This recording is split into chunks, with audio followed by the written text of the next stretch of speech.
매일 말씀 묵상. 오늘은 느헤미야 8장 8절로부터 첫 부분의 9절까지의 말씀입니다. 하나님의 율법책을 낭독하고 그 뜻을 해석하여 백성에게 그 낭독하는 것을 다 깨닫게 하니 백성이 율법의 말씀을 듣고 다 우는지라. 거듭해서 신앙의 본질, 신앙이 어떻게 시작하는지에 대한 말씀을 우리가 듣고 묵상하게 되어집니다.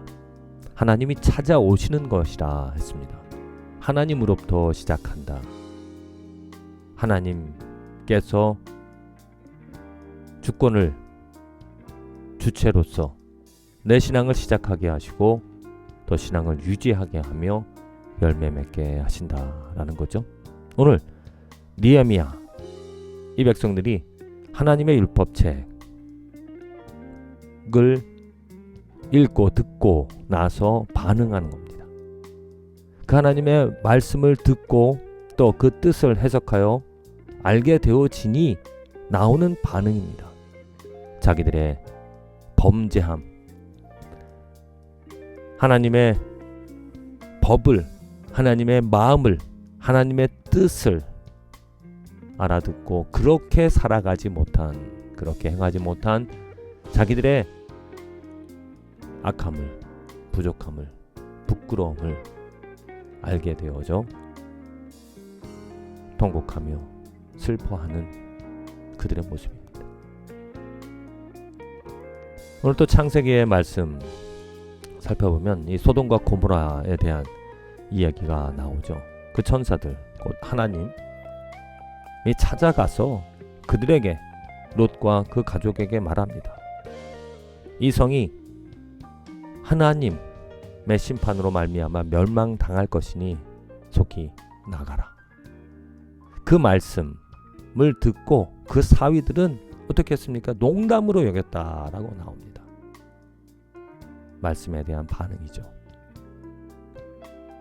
하나님의 말씀이 주어졌는데 그 말씀을 들었음에도 불구하고 그 말씀을 듣고 자기의 부족함을 또 하나님의 뜻을 헤아리며 반응, 하나님의 뜻에 순종하고 그 하나님의 뜻에 맞게 회개하며 자복하여 하나님께로 자기의 죄를, 자기의 삶의 길을 돌이켜서 하나님께로 행하는 자에게는 하나님의 은혜와 하나님의 사랑이, 하나님의 그 말씀의 뜻이 이루어지는 삶이지만 거역하는 삶에는 분명히 하나님의 심판과 하나님의 저주가 있다라는 겁니다.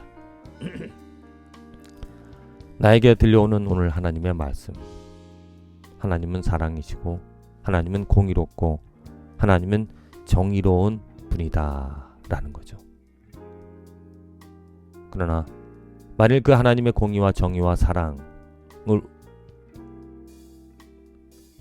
대해 합하지 않고 거슬려서 하나님을 배반하는, 곧 나의 고집, 나의 생각, 나의 의에, 나의 만족에 나를 위하여 살아가는 삶이라면 하나님과 상관이 없는, 아니 하나님의 저주를 받는 삶이 되어질 것입니다.